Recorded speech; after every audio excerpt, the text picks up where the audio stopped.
Hey everybody! So I thought I would film what I'm doing. I found a book at Goodwill, and it's looks like an old Britannica Great Books or almost like a textbook. It's got Galileo and scientific theories in it. It's a science book, really outdated in the 50s, and even though probably nothing's changed with Galileo, science textbooks have come a long way. So I don't feel any guilt in ripping this up, but I'm going to turn this into an art journal. And I know a lot of people are like, well, art journaling and junk journaling are the same thing. They really kind of are different.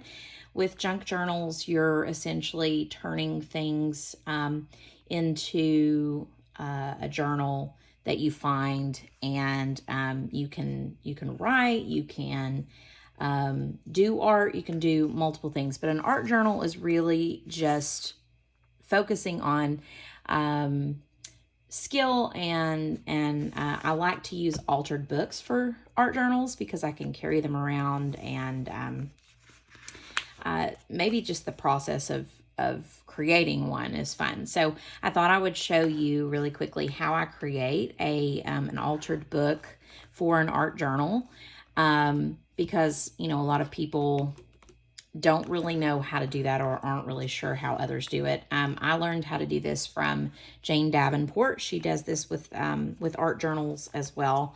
And I'm sure she also has like her special paper and everything. But I started out with following Jane Davenport, gosh, like 7-8 years ago maybe, and was kind of fell in love with the idea of altering books to become art journals, because it can be really expensive to turn over lots of sketchbooks and things like that after a while, especially as an art student, which I was at one point. It gets really expensive. Supplies are expensive. And so the great thing about it is, instead of spending $15 or more for a really good sketch pad, I can buy a big thing of gesso and a cheap book for $1 at Goodwill. And I can carry this with me, and it looks like a regular book. I can alter the cover if I want to, but I can sketch and draw and paint in it, and do mixed media work inside this book. So the way I normally do this, I start with thinning the pages, which I'm going to show you. I've started already, but you can see kind of the gap between the pages here. And it's the same thing as junk journaling. You want to make sure you have plenty of space for your media, whatever's going inside. So what I do is I start with the first page, and I toss it to the side, or turn it to the side rather, and I tear out the next two. So this would be my next page. I've already started some here. This would be 1, and then 2 and 3 I will tear out completely. Now, with books like this, if there were sketches or images in it, which, I've used all kinds of different books. If I really wanted to use that, I might turn that. And if I really wanted to use that, this would be the next page anyway. Then I would turn that as well, and then just tear out the next two. So, I mean, it really doesn't matter. But the idea is taking 2/3 of the book out. So, or, if I saw this page and I wanted to keep this to paint around or to use as part of the page, then I might tear out the one before it instead. So it really is just about kind of playing with it. It's not a hard and fast rule that you have to do the next 2 pages, but that's how I track it. And if there's something in the book that I want to keep, I keep it. And I can always go back and tear out more after the fact when I need to. And so I do this process until I get to the end of the book. And then what I do is and this may take you a while, but I gesso the pages front and back, so that they're ready to receive whatever media I am putting in the book. So whether that be paint or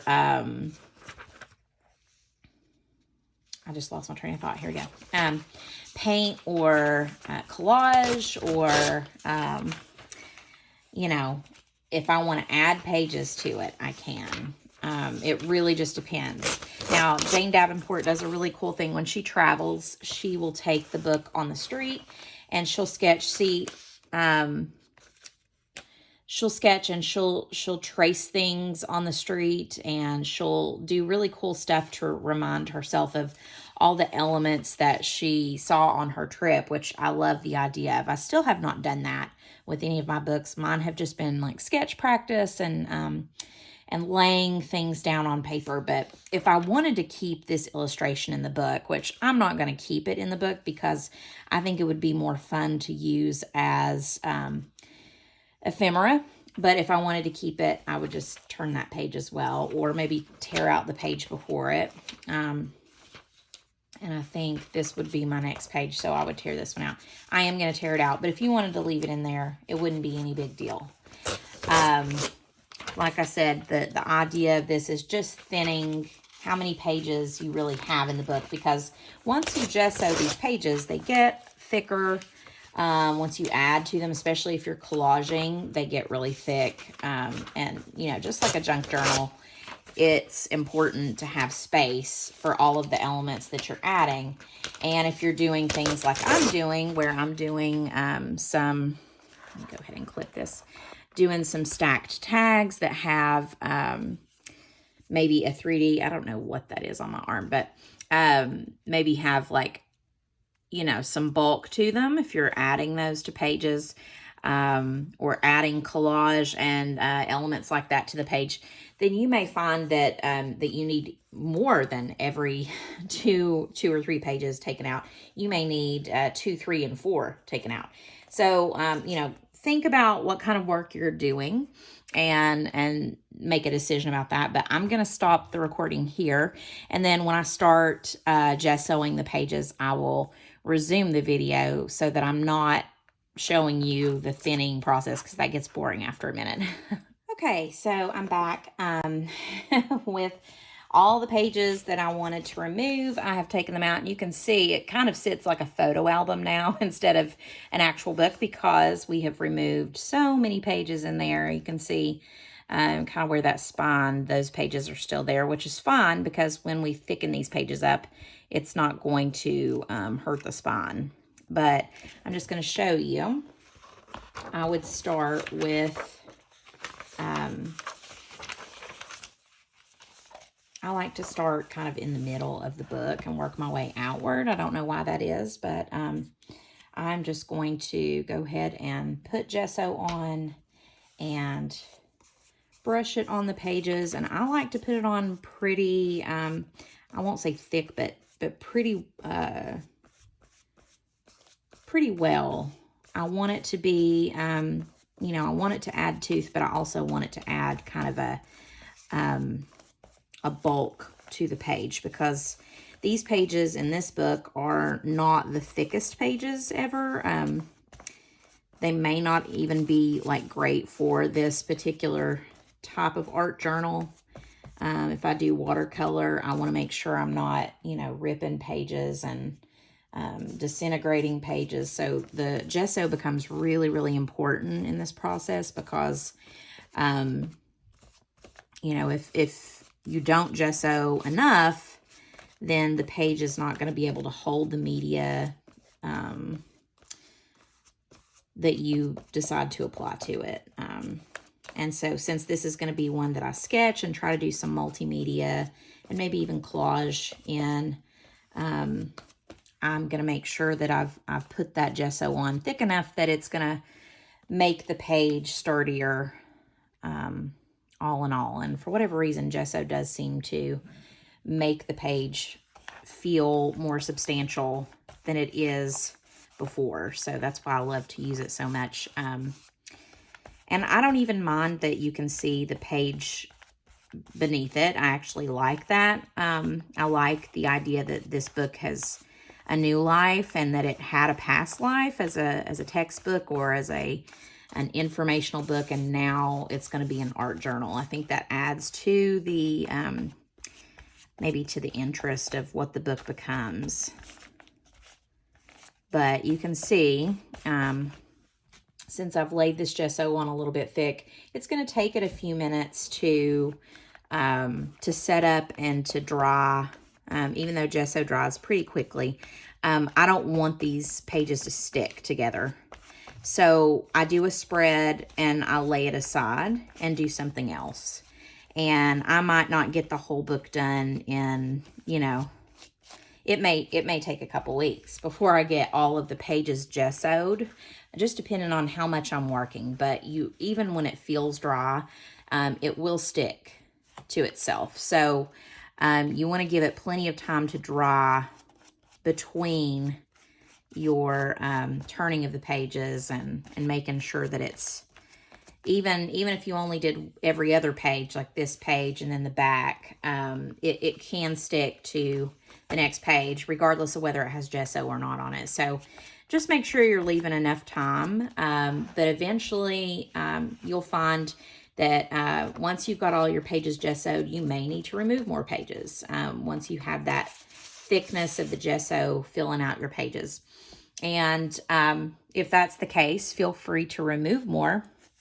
But the great thing about it is once they're finished, you can start sketching and painting and watercoloring.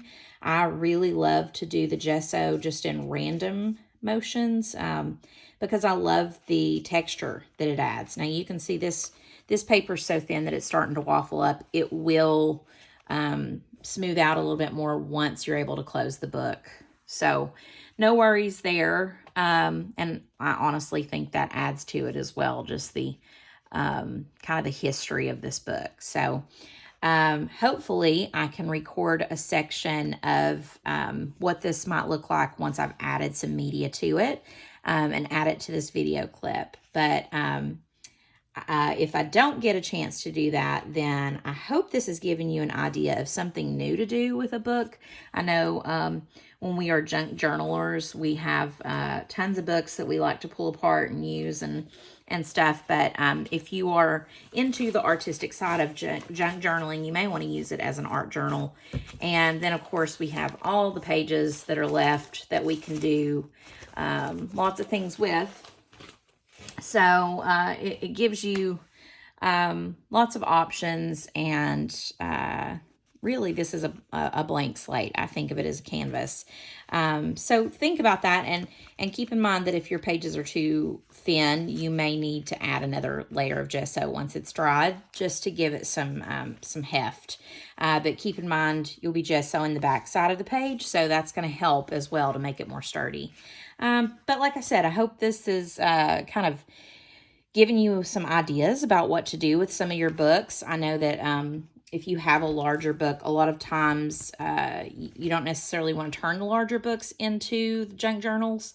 Some people don't like the larger size junk journals because it's more that you have to add to the pages to get it finished out. So think about turning it into an altered book instead. If you have something that you don't really care about using the cover for, or the size is a little strange, turn it into a sketchbook and use it to, you know, even if you fill this out and create paintings and collages and things, you can always tear them out and use them as ephemera and collage fodder in the future. Anything that turns out not being great, that's the great thing about turning this into your junk journal or to your art journal, is that you can reuse these pages if they don't turn out well as fodder and material to use in your junk journals. So I hope this helps, and I hope it gave you some ideas about what to do with some of the books that maybe you've accumulated in your junk journal journey. And as always, happy crafting. Okay, and this is the spread. So I did manage to get something laid down on one of the pages. I decided to do the face on the, I got 4 pages gessoed, and I decided to do the one that had gesso on front and back. And then I did some jelly prints, and this came out looking like mountain ranges. So I jelly printed the back both pages of this spread, and then some pieces of paper, and decided to paint a face on this page. So I'm pretty happy with how it came out, and the paper's holding up pretty well to the paint. I'm just using cheap acrylic for this, so this was just kind of work on shading and facial structures. I don't know if you can see kind of the thinness of the pages, but I think overall it works for, you know, practice, and I can always rip these pages out and collage with them if I want to. So yeah, I'm pretty happy with it, but I hope this helps and gives you something to envision working with in the future when you find a book that you come across. Happy crafting!